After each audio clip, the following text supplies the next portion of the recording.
of the United States of America and to the republic for which it stands, one nation, under God, indivisible, with liberty and justice for all.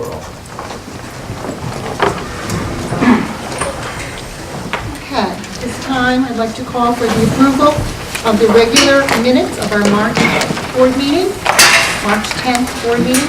So moved. A second. Okay, any discussion? All those in favor?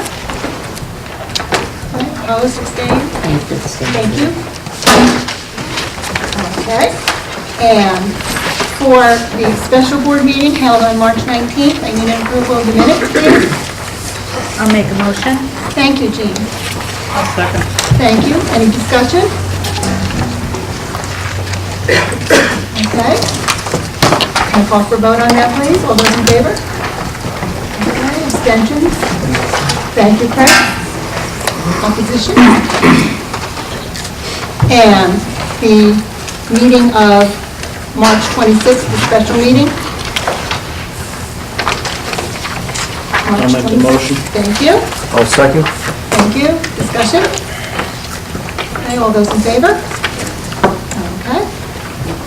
Opposed? Abstain. Abstained, Jody, thank you. Okay. Correspondence and public participation?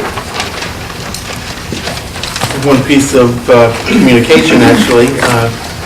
We're working, as you know, with our Orange Senior Leadership Program on a literacy initiative, and it's been going on all year. We began it actually, I believe, in February with some of our 5th and 6th grade students working with senior citizens, reading books together, playing word games, Scrabble, and so forth. The Orange Senior Leadership Program was recognized by the United Way recently for all of their work as a group and as an organization for the town of Orange, and they shared this book with me today, so I'll pass this around for your reading. Okay, moving on. Approval of bills. We met prior to this meeting and we reviewed all the bills and the state of all of our accounts, and Al's doing a great job, so we are on track with heat and electricity. We're in good shape. Terrific. Okay, and old business, Mr. Pula, 2007-2008 budget.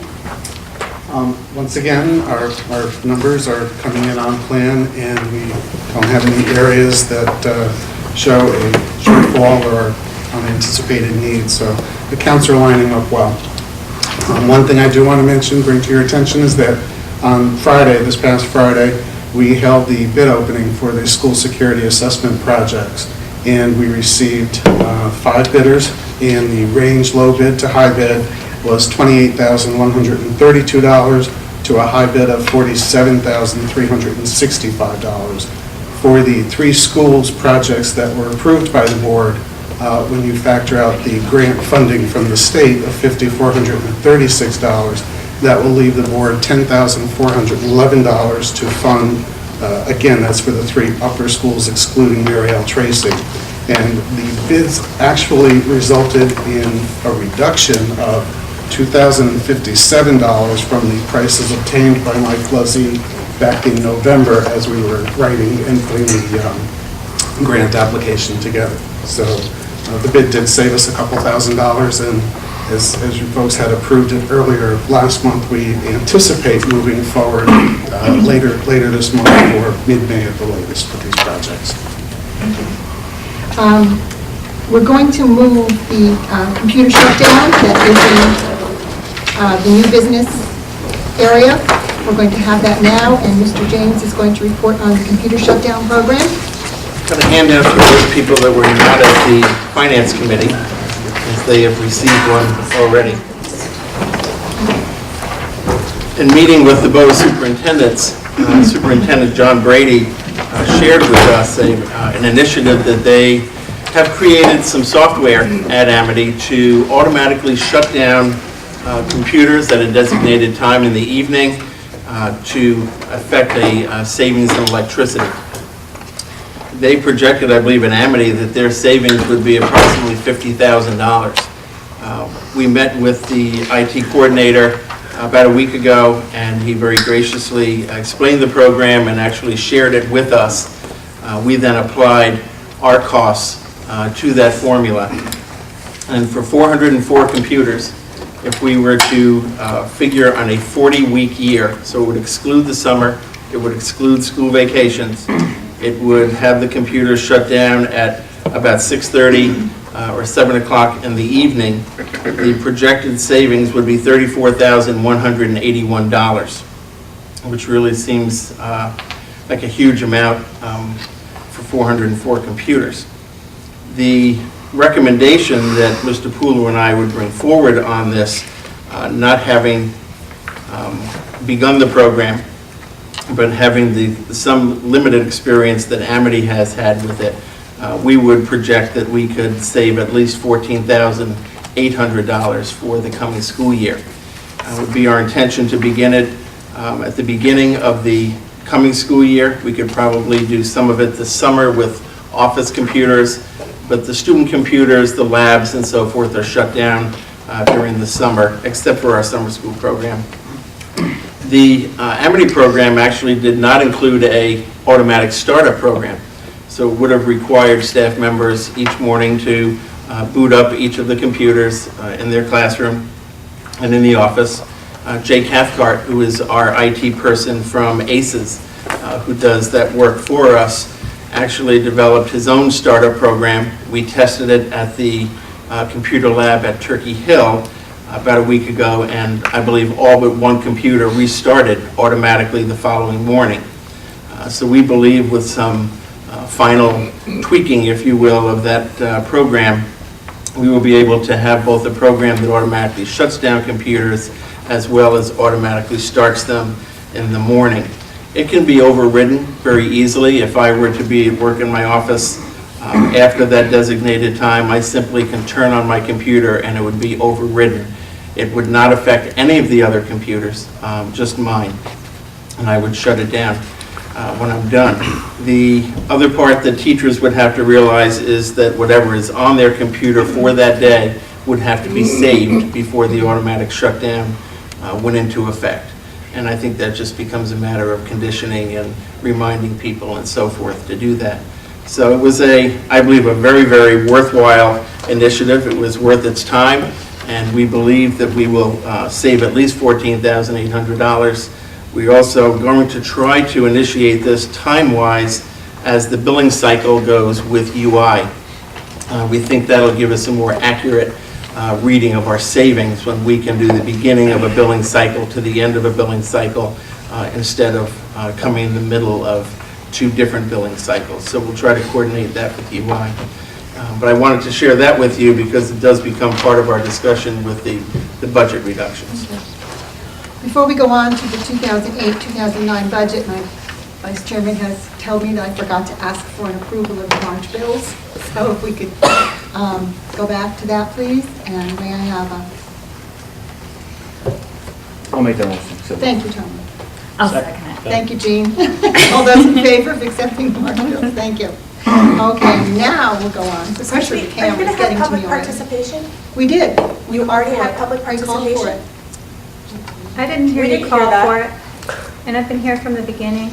Yeah. Well, it's on tape. It's on the tape. You said, normally you address everybody and say, does anyone have anything? I said correspondence and public participation. So at the end, would you mind giving us time to speak to the board? Would you like to do that? Okay, we'll give you some time now. Okay. Please come forward. Sorry that you didn't hear that. Yep. Ernie, will you be our timekeeper, please? Yes, ma'am. Thank you. Could I ask you to stand in that corner? Stand over that corner? Sure.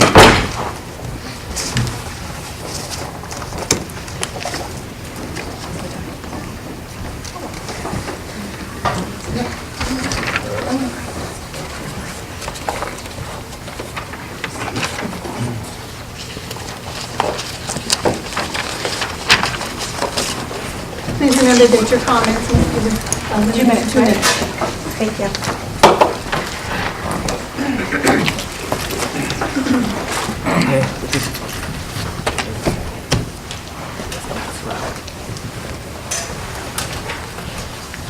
name is Judy Yudkin, and I live on 567 Grassy Hill Road.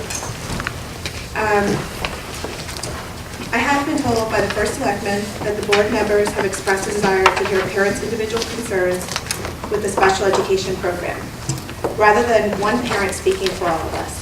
I agree it would be helpful to have all the parents and school staff who have complaints about the special education program to come forward individually and share their stories.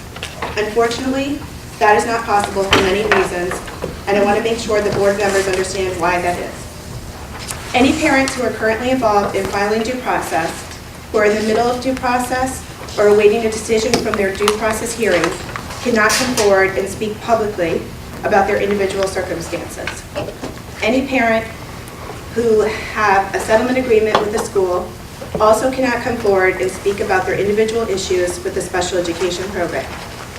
Any parents who are using an attorney or an advocate to represent their child at team or PPT meetings are also encouraged not to speak openly about their concerns with the program. Any parents who have a settlement agreement with the school also cannot come forward and speak about the individual issues with the special education program. As to those parents who do not fall in the categories I've mentioned, they are fearful of coming forward due to the retaliation they or their child may face. We are hoping the board members will factor this in when considering our concerns over the program, because it is a very real concern we have. We also are hoping the parents' continued efforts in coming forward to the Board of Education over the past 3 years, the number of special education teachers who have chosen to leave this school system over the past 2 years, the amount of money the administration spends in legal fees fighting parents, the number of parents who have chosen to go forward to due process. Time's up. You can finish. I can see you don't have very much. I only have a couple sentences. Thank you, I appreciate it. Chosen to go forward to due process, regardless of the fact it may cost them anywhere from $50,000 to $80,000 to do so. The amount of parents who have had to resort to using attorneys and advocates, and the inaccurate reporting of what was spent on attorney fees during the 2006-2007 academic year will be enough of a reason to investigate our concerns about the special education program and administration. Thank you for your time. Thank you. Anyone else?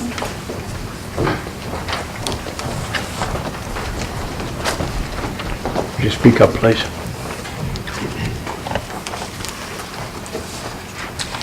Good evening. My name is Janice Stanford, and I currently pay taxes at 551 Wagon Trail in Orange.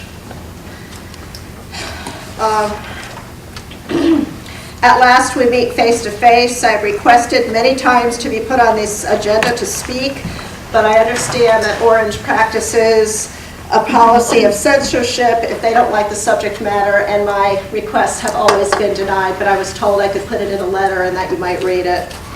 I am completely dissatisfied with the Orange Public Schools special education system. Public opinion appears to be that Orange has a great school system. I am here to say that this statement is completely false. Orange has a great population of high-income families who send children to school with a vast knowledge of background knowledge. Orange Public Schools has a cookie-cutter philosophy. Either your child learns the way we teach or get yourself a tutor. If your child has special needs, we will provide the most minimal, basic, and unsatisfactory service because, after all, we just need to show he made progress. When I complained about my son's 3-month gain, the PPT was immediately canceled and reconvened with the Orange Board of Education's attorney there at the meeting. I understand that that is a regular thing that Orange does, that invites their attorney to PPTs when you don't like what the parent has to say. A completely unacceptable practice, and it is not done in the town that I work for. I have been a teacher in the city of Milford for 24 years, a regular and a special education teacher. I also have an administrative degree. And I tested my own son on many different tests, and my son has never tested above a first grade 8th month level the entire time he was at the elementary school that he attended in Orange. I repeatedly brought these concerns to PPTs and was told that in their testing... Please finish up. I'm sorry? Please finish up your time. I was told that that they did not agree with my testing, even though it was in black and white, and I have 24 years' experience. So Orange seems to have a blanket policy of promoting all children, even in the face of overwhelming evidence that it is developmentally inappropriate to do so. This system's failure and the people who contribute to it need to be changed. My son did not fail the Orange public school system. The Orange public school system failed my son, and he has been in the Milford public school system since September and gone up 3 grade levels. Thank you, Mrs. Campbell. Anyone else?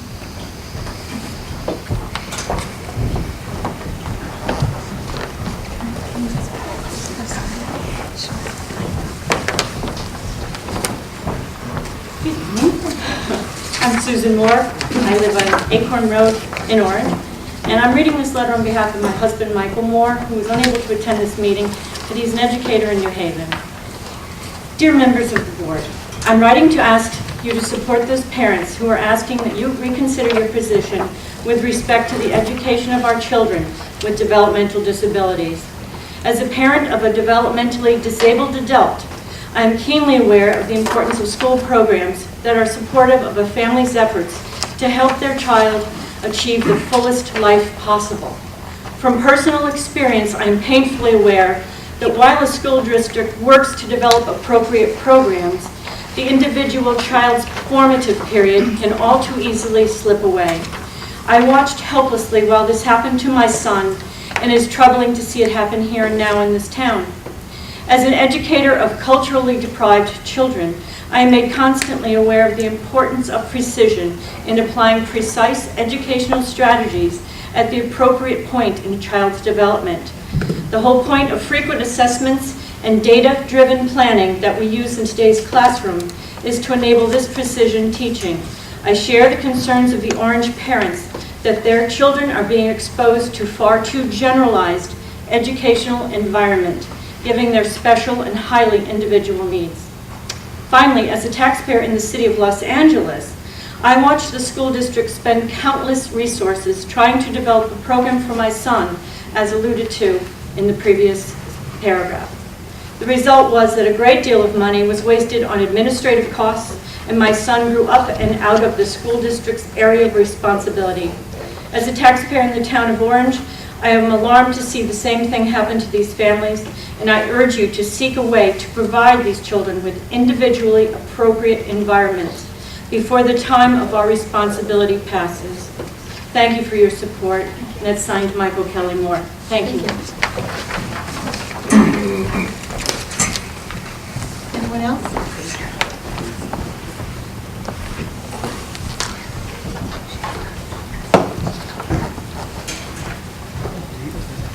I'd first like to commend the Board of Education for their green initiative. I think that that's wonderful. I stand before you, my name is Teresa Bates. I live at 234 Sylvan Valley Road, and I stand before you tonight as both a taxpayer and a parent, and I might add, not of a special education student. I would like to first state that I believe that we should all be on the same team. Each of us in this room should be trying to do what is best for the children, all of the children in the town of Orange. There was a disturbing pattern in the finances for the Board of Education and the amount of money distributed for legal fees. This total has exponentially increased over the last 3 years. Right now, for this fiscal year to January 2008, already the budget for legal fees has almost been exhausted. For those that continue for the remainder of the year, where will the money come from? Who's to pay for it? Will the programs of all of our children be cut? Could a more economical resolution have been pursued? Wouldn't the money that is being spent litigating the futures of these children, because they are children, our children, not just cases, be better used training professional staff so that we won't be arguing about the best means to help these children? We won't have to, because it will already exist right here in our school system. It both saddens and disheartens me that other solutions, evidently could not be reached, and the prospect of compromise based upon the Board of Education's pursuit of so many lawsuits seems futile. And what of those families? Is it not challenging enough to have a child who needs extra attention, teaching, understanding? And now, how do we treat them? We add more stress and worry by refusing to collaborate. My taxes are going up, and I feel as though spending it on legal costs is squandering my money. I'll end with an anecdote. A woman I work with was house hunting in Orange just this weekend. When she appeared lost, a gentleman pulled up in a car beside her and asked if she needed directions and help. And he told her what a great town we have, and as she had her 2 children in the car with her, what a great school system we have. That gentleman turned out to be Jim Zioli. He's proud of our town, and he's proud of our school system. Let's work together, let's collaborate, and let's do right by our children so that we can all be proud of our school system. Thank you.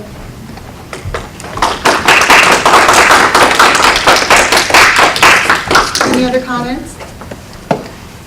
Thank you. Okay, we'll go back to 2008-2009 budget. Mr. James? Thank you. The Finance Committee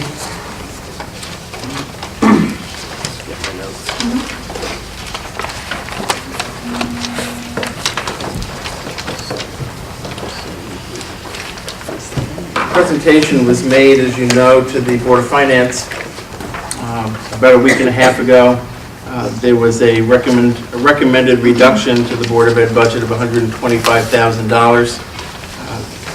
We presented to the Board of Finance at that time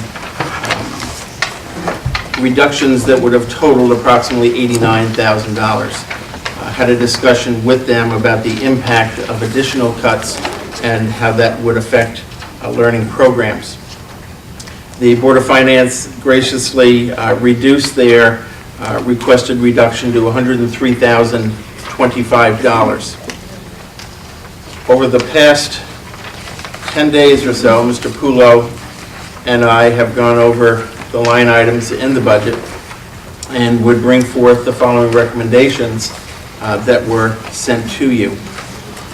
We may still eliminate a reserve for potential teacher retirement. We had anticipated, as in the past, that approximately 3 teachers would retire. There is a payout per the contract of approximately $8,000 in unused sick leave. So that totaled $24,300 in our budget.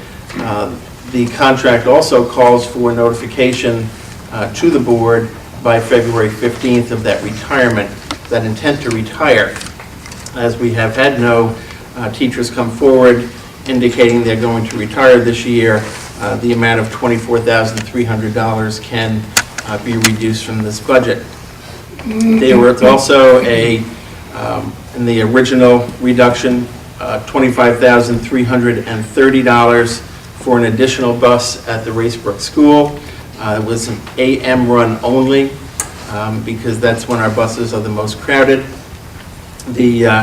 In an informal conversation with the Board of Finance, they had indicated if we have that need after the beginning of the coming school year, that we could certainly have a discussion with them about an appropriation to cover the cost of that.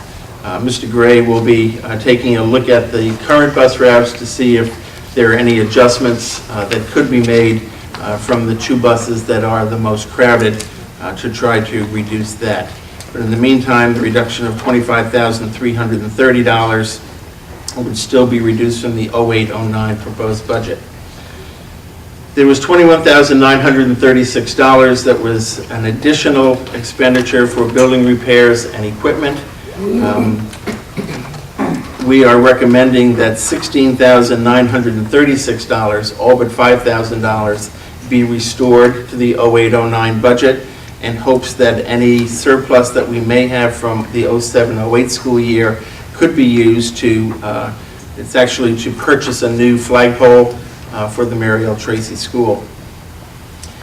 We have a project we were setting forward called a curriculum snapshot program, and that was valued at $7,500. We are trying to achieve that this spring, so those dollars can be eliminated from the 08-09 budget. Board travel, which essentially is attendance at one conference each year, the Connecticut Association of Boards of Education, in the amount of $1,591, was on the original list of cuts, and we are recommending that that be restored. There is also a new initiative for a substitute teacher orientation program. We have numbers of substitute teachers that are in our buildings for any number of reasons throughout the school year. We'd like to try to support them by, especially in the language arts and math curriculum, by providing instruction to them and an explanation for them about our curriculum, and to assist them in being better substitute teachers. Related to the $24,300 teacher retirement number I spoke about a minute ago, there is an anticipated savings for the FICA tax savings for the district of $352. The anticipated electricity savings for the computer shutdown program, we would recommend that a reduction of $14,800 come from the 08-09 budget. There is also a census enumeration for the kindergarten. The state, probably 5 to 6 years ago, eliminated the requirement for a detailed enumeration to be done in school districts. The state actually used to provide an enumeration figure for us each year. They have since also stopped that practice. What I've been receiving to date are the numbers of parents who would call the school to indicate that they would like to have their child registered and eventually screened for kindergarten in March each year. That number doesn't come near the total number that we usually have, which is about 171 students this year. The balance comes from people moving in and so forth. So the data that we're getting does not really assist us a great deal in planning a budget and planning staffing in particular. So I would suggest that, in speaking with Mr. Nuzzo today, we can eliminate that census enumeration, which is a stipend position of $2,060. Request that parents, through press releases, our website, and perhaps do a public service on the announcements on the radio, contact the school to let us know by the end of January or the first week in February if they intend to register their children for kindergarten. That's before the board takes action on the budget in order to pass it over to the Board of Finance. So we should have reasonably firm numbers at that point, but the screening would still occur in March of that year. So that's where the 2,060. That would be the summary for the non-instructional program reductions. In addition, under instructional programs, there was a request for a 3% increase to our instructional supply account to cover inflationary costs. If you remember, about 3 years ago, we eliminated approximately 30% of our supply dollars. We're trying to at least keep up with inflation at 3%. That was part of the original reduction, and we're recommending that that $10,708 be restored. There is an additional instructional aid position at Racebrook School. Since our original meeting with the Board of Finance, we have had an instructional aid resign. We also have a student moving from the Orange Public Schools to the Amity Orange Middle School, and that aid for that 6th grade student will fill the vacant instructional aid position at Racebrook. The effect is a savings of one instructional aid's position through attrition, saving $21,999. The associated FICA savings for that position is $1,683. So the total instructional program reductions are $23,682, combined with the non-instructional program reductions of $79,342 equals the $103,025 that is being requested by the Board of Finance. Thank you very much. Okay. We can have at least, I don't know if we need a motion, but at least some kind of endorsement or Okay. a consensus that the board supports those recommendations. Any discussion first? Okay, can I have a motion to support Mr. James and the budget reductions that he I'll make a motion to support the budget reductions and also to compliment Tim and Al and the whole finance committee for all their comments and efforts and thought that went into making the reductions to have as little impact on the instructional programs as possible, and also keeping in mind the request for repairs to the building and equipment, which is also just as important in some ways as the instructional portion. So good job on that, and we endorse it. And thanks to you, Jean, for being the chair of that committee. You've done a hard job. I'll second. Thank you, Tony. All those in favor? Okay. And unanimous. Thank you. Thank you. Okay. New business, Muriel Tracy School Anniversary. Oh, I'm sorry, you want to do that first? Okay. Under new business, the first thing we have on the table tonight, you should have seen a letter of resignation that was received on April 3rd. Emily Levi, speech language pathologist, who is leaving the area at the end of the school year. So we need to make a motion to accept Ms. Levi's resignation from our district. Thank you, Jody. I'll second that. Thank you, Ernie. All those in favor? Accepting with regret. Thank you. Okay.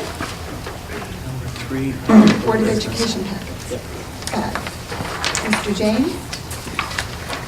We have had prior discussions about the CABE e-meeting proposal, which was a way to electronically transmit Board of Ed packets to members, electronically presented at board meetings. The idea is to save the consumption of paper and to also save on the labor costs related to putting together 35 packets or so each month for board packets.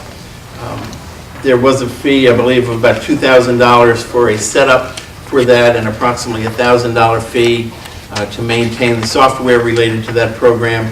And the board suggested that we try to find a way in-house to achieve that and save that $3,000. And I believe to this point, Pat and I have had a lot of conversations, and Marie and Al Pulo, Marie in particular is responsible for putting these packets together, had some excellent suggestions. We contacted all of the Board of Ed members, as you know, Kevin McNabola as the chair of the Board of Finance, Treasurer Al Chiarenzelli, First Selectman Jim Zioli, Finance Director Pam Mangini, and the Town Clerk Patrick O'Sullivan. They have each received in the past a hard copy of the board packet and are certainly willing to take that in its electronic form. Board members would be responsible for downloading and printing out the information from the packet that they would bring to the Board of Ed meeting. The school district will provide each Board of Ed member with a ream of paper in July. If members need more paper, it will be provided upon request. Besides printing out the information members will bring to the Board of Ed meeting, members of the Finance Committee may choose to download and print out the check register and the financial statement if they are able to attend the Finance Committee meeting scheduled before each monthly meeting. As hard copies of the packets are posted monthly in each staff lounge in our schools, those 4 packets would still be prepared for that purpose. I hope this is a satisfactory plan to achieve what we hope we intended to achieve from the very beginning. Anybody has any comments, questions? I don't need a ream of paper, but I get a new ink cartridge when I print it all out. I don't think that's in the box. Do we need to make a motion on that? I think we probably should, since it's a new initiative. Okay, so we're going to try it and see how it works, and we need a motion. I'll make a motion. Thank you, Jean. In a second. Okay, any more discussion? Okay. You'll be at your computers more, but less paper in our house. Tim, when does this begin? Marie, when is this going to be in? We could probably begin this for the May Board of Ed meeting. As those of us who attended the BOA meeting heard about the amount of paper that collects around your house after you've been on the board for a few years, I think you'll be happy that we're going to try this. We'll try it. I think probably in fairness, let's give it, a 6-month period of time, and then we'll seek your feedback probably in October or November to see if we need to make any adjustments to it. So we had a motion, and all those in favor? Aye. Okay, unanimous. Thank you. Okay, down to new business. The Mary L. Tracy School Anniversary Committee, I believe that occurs in 2009, actually, the date. But Ralph recognizes the scope of what that committee is going to hopefully bring forward as part of their celebration of the 100 years for Mary L. Tracy School. They have established a committee that will meet for the first time on April 9 at 7 p.m. And we certainly would like to invite any Board of Ed members that would like to be a part of that organizational committee to join us. And we have a volunteer. Mr. Pike has volunteered to be our representative on that committee, so we thank him. Great. We'll make sure you get all the communication. And anyone else that would like to join him on that meeting, I'm sure would be welcome. So thanks, Dave, for volunteering for that. No problem. Okay. MLT alumnus. Okay. Performance evaluation? The process of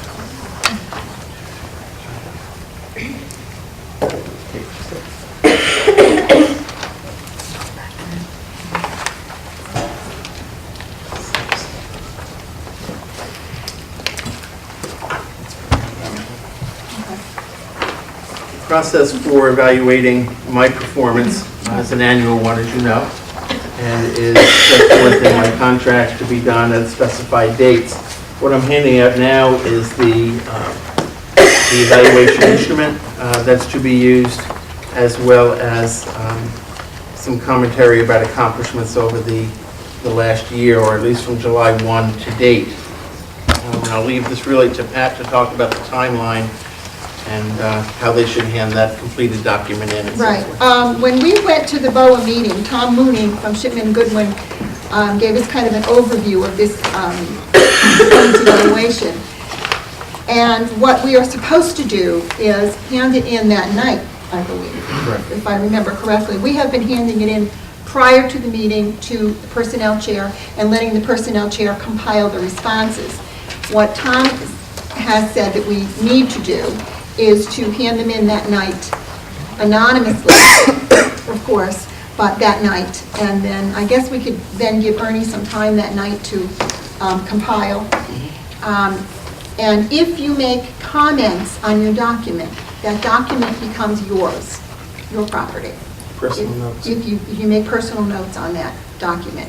If you do not, it comes to the board and can be FOI. So we need to have that document ready for June, for our June meeting.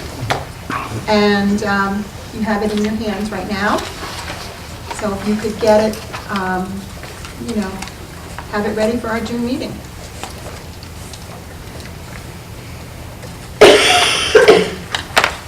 Anything else we need That's to all. say about that? Okay. Thank you. Thank you.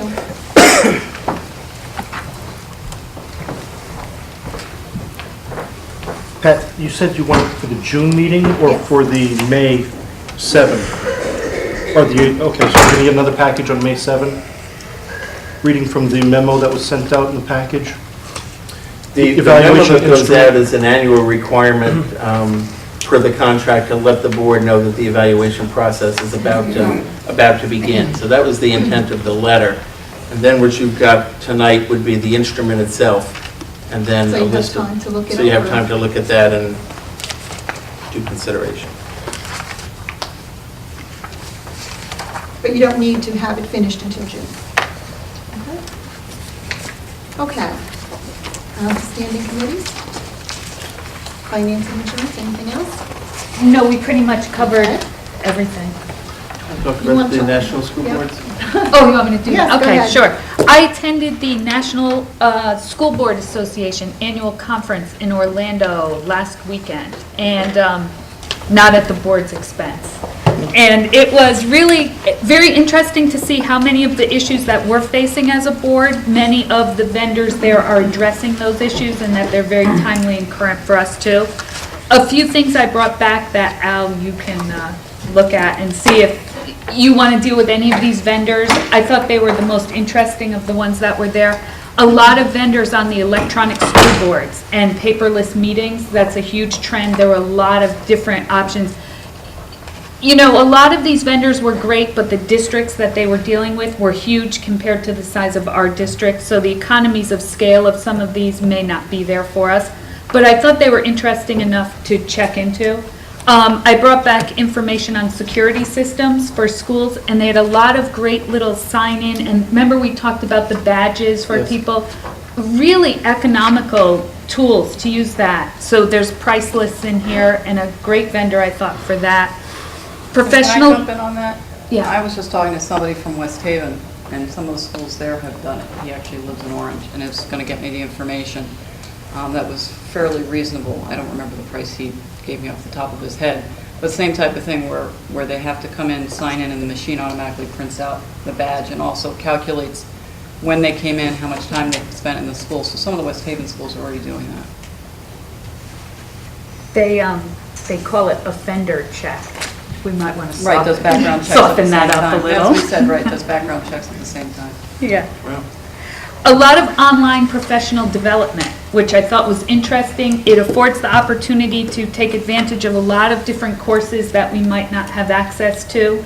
So I brought back that. The playground for Peck Place, I thought that whoever was chairing that committee, this was some good information on playground safety, and then a couple of vendors, so if we could get that to that committee. And actually, maybe something we should be looking at for all of our schools, to do our own little quick audit or assessment on that, so. Yeah. And just more information on professional development. So, oh, and the last one, professional learning communities, which to me was a whole new concept. And so I did attend some sessions on professional learning communities. And it was really interesting how well received and productive they are. And it's very, I think it's going to bring a lot to the table. We talked about pluses and minuses to professional learning communities. And the one thing they cautioned that this one district that did a best practice session on was that professional learning communities tend to focus on bringing up the people who are not performing. And one of the issues is that the people who are exceeding in certain areas sometimes get lost in that. And so I brought back their way, they call it a backward design for a professional learning community. And I brought back the presentation on that to be sure that we take advantage of not just using the professional learning communities to meet minimum standards, but to exceed the standards. Thank you. Thank you. And Personnel, Transportation, and Policy, Mr. Beatty? We met with the custodian union last week. We exchanged ground rules. We have a couple other meetings scheduled for proposals, and we'll be meeting with them. Buildings and Grounds, Mr. Pike? We've been very proactive with regard to the list that was created several years ago. We met again last week. Prior to that, myself and Ron and Keith, along with Mr. James and Al and Mike Luzzy, had visited every single school again and updated our list. We set all the priorities, and it's important to remember the list is really not just a wish list. It's more of a, what we believe, a necessity list, which has been prioritized, and then some wishes. But we did meet with Jim Zioli, the first selectman, last week again at our last meeting, and we presented to him everything we've been doing. Compliments have to go out to Mike Luzzy and Al for some of the work we've already done over the last year with literally nothing budgeted for it, and I'm glad we were able to put some of the money back in that we were thinking of cutting out to handle some of the projects. One thing we should note, which I think we've discussed before, is that most of the projects, and certainly the bigger ticket items, which we believe have to be done, we're planning on, the only way to fund that, obviously it can't come out of our budget, is to bond for it. And we discussed the procedure with Mr. Zioli, and basically we're looking at not for at least another year before the town's even looking for that. So right now, he did express his concern over several of the major items that we wish to address. Most importantly, those things dealing with the health and safety, such as asbestos abatement and some other small issues we have, and anything dealing with conservation of resources, we're looking into. So we definitely are moving forward, and things look pretty good. And we've been pledged support from Mr. Zioli and the Board of Finance and the Board of Selectmen with regard to anything that comes up that absolutely has to be done without a bonding we're going to somehow try and find the financing. That's it. Thank you, Dave. Long-range planning, Mr. Robert? We have, again, compiled a lengthy list of goals, objectives, and priorities. We did that a couple of meetings ago, and we're just awaiting, we're going to be setting a new meeting date soon. I'll get together with Tim, and that's where we're going to go over those and really finalize them and get them in some sort of order by priority. Thank you. Ad hoc Committee on Health and Wellness, Mr. Powell. I am hoping to have a meeting after vacation Okay. to follow up with some of the concerns of not only the parents, but also ones that I feel are important for us as on health and welfare. For example, the literacy assessment that was done with the kindergarten as well. So hopefully we'll have a good meeting and come to some kind of agreement so that everyone is as happy as possible and in the best interest for all the children. Thank you. Anything about the cafeteria, Mr. Powell? Something to report? Nothing in addition to the financials included in my report, and the participation actually I just received today for March was slightly higher than February's. So we had more youngsters participating in the luncheon program, at least in the last month, which is a good trend to have. Sodexo was at the conference, had a huge, right in the center, and Chartwell's also, huge, but two of the largest vendors there, so it was interesting to see them. How was the food? They didn't have any food. Really? They did have an event in the evening, but no food at the, that's what I checked out too. Like, you would think. You would think, yeah. I asked them about fizzy fruit. Very local issue, they really didn't. School of the 21st Century, Mrs. Consiglio. We have not met, they're continuing with their strategic planning though, and I hope to meet with them probably in the next month. If Right, they we need meet to, with for the their- May meeting, have Yeah. a discussion about rates for the coming year and so forth. So we'll be scheduling a meeting probably shortly after the vacation, first week in May. Faces, Mrs. Powell. I have my meeting on Thursday and hopefully report for the next month. Okay, and Mrs. Deitch, you are keeping us very well informed. Yes, Yes, very my good. goodness. Anything else you need to add? No. that covers it. Okay, thank you very much. And, Executive session, okay, matters pertaining to pending litigation. We'd like to invite Diane Gonsalves, Attorney Muser, and Mr. Pulo. thank you. I'd like to call for adjournment of our regular meeting. So moved. Thank you. Second.